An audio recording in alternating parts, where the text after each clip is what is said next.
So the first thing we're going to do is open up GarageBand. We're going to go to our launch pad. We're going to find GarageBand. It's going to be the guitar with the amplifier next to it.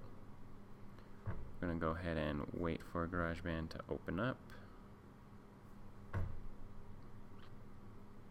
If you already have a project, it's going to load the project that you were last working on. If you have not opened GarageBand before, it's just going to look like the start screen. And we're just going to go ahead and pick an empty project for our starting. We're going to choose that. And it's going to pop up. We're going to say the software instrument piano and go ahead and say create. You're going to see the piano loads up. You can play the keys on your actual keyboard to hear what it sounds like. You can change instruments on the left side, but we're not going to use that at the moment, so I'm just going to go ahead and close the software piano and go on to the right side where there's this loop-de-loop. Go ahead and select that. You'll see all these instruments, different styles that we can click on, and it'll load different sounds down here.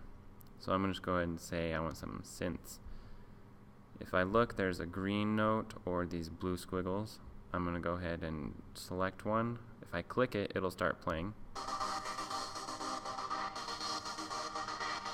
If it's something that I like, then I'm going to drag it over and just let go to add it in. Let's say I'm going to find something else, maybe a piano, because why not? Add that into a different track. And since I didn't add anything in the classical piano, I'm just going to right click and choose delete track on that one. Up across the top I have the play, stop, rewind, all those tools. I'm going to change it so that I can see how long it is in seconds. So I click on the little music note in the metronome and click time. So now it'll show me the time across the top. I'm going to hit play.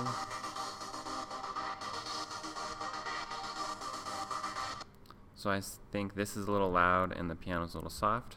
So this is the track volume. I can lower that and I can increase the piano one. Hit rewind.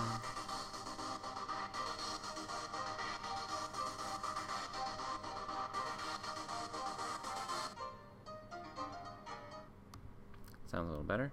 Let's see if I can find a green one for you. Alright.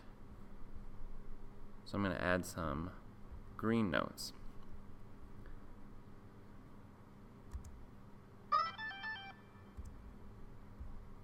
And if I find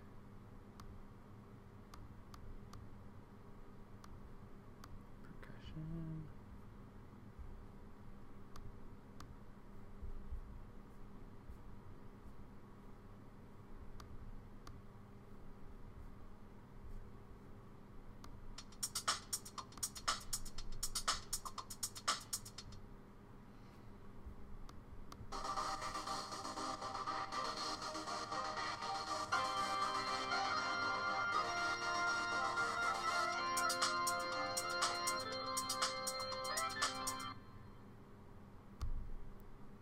so once you're finished with your project, you'll go up to Share and choose Export Song to Disk.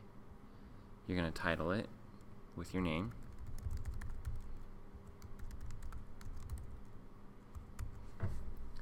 And you'll pick where to save it. I'm just going to put it on the desktop for now and choose Export. It'll export your project and you'll move that audio file into your server folder to turn in your project. And that's the intro on loops and how to add them in.